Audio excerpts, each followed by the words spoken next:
रूस और यूक्रेन के बीच युद्ध को 1000 दिन पूरे हो गए हैं। ये युद्ध यूरोप का सबसे घातक संघर्ष बन चुका है, जो दुनिया के लिए द्वितीय विश्व युद्ध के बाद से अब तक का सबसे बड़ा संकट माना जा रहा है। रिपोर्ट के मुताबिक इस युद्ध में अब तक 10 लाख से ज्यादा लोग या तो मारे जा चुके हैं या गंभीर रूप से घायल हुए हैं।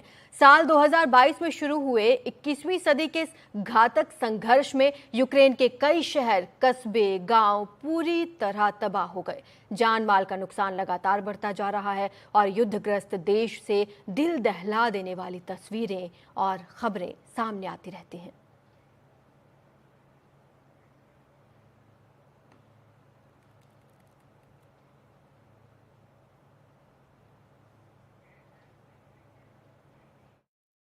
यूक्रेन रूस युद्ध के 1000 दिनों में सैन्य तौर पर जो हुआ है वो तो हुआ ही है।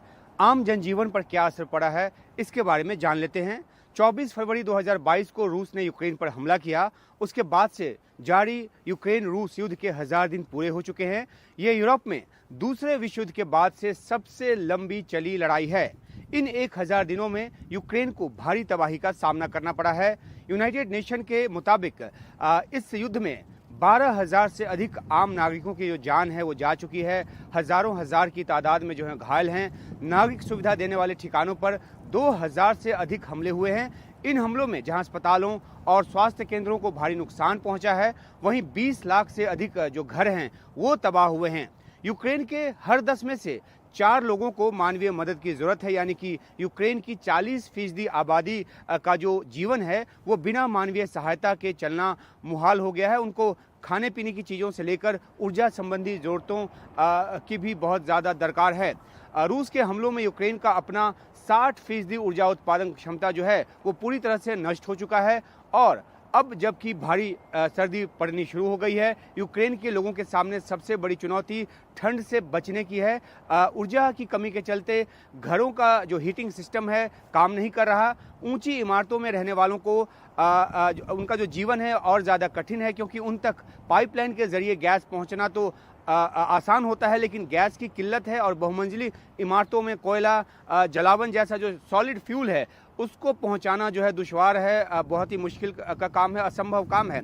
और कड़कड़ाती ठंड में इस भारी कड़कड़ाती ठंड में घरों को गर्म रखना तो दूर, गर्म खाने पीने की चीज़ों की भी जो दुश्वारी है वो भी बनी हुई है।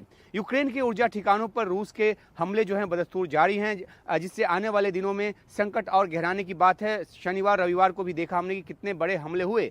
इससे यूक्रेन में भारी दिक्कत वाले इलाके के जो लोग हैं, यूक्रेन के भीतरी इलाके और पोलैंड जैसे पड़ोसी के जो देश हैं, पड़ोस के देश हैं, वहां पर बड़े पैमाने पर पलायन कर रहे हैं और आगे भी करेंगे। और यहाँ पे नागरिक सुविधाओं पे दबाव जो है वो बढ़ जाता है। स्थानीय लोगों की जो चुनौती है वो भी बढ़ जाती है।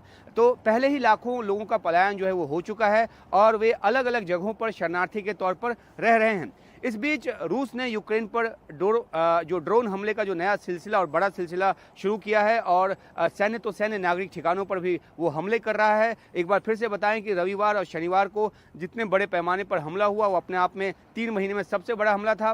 रूस की रणनीति यूक्रेन के सिविल इंफ्रास्ट्रक्चर को तबाह कर आम लोगों में खलबली पैदा करना है। मंशा लोगों का गुस्सा यूक्रेन के राष्ट्रपति जेलेंस्की के खिलाफ भड़काना है, ताकि उन पर रूस की शर्तों को मानकर युद्ध रोकने का जो दबाव है वो बने।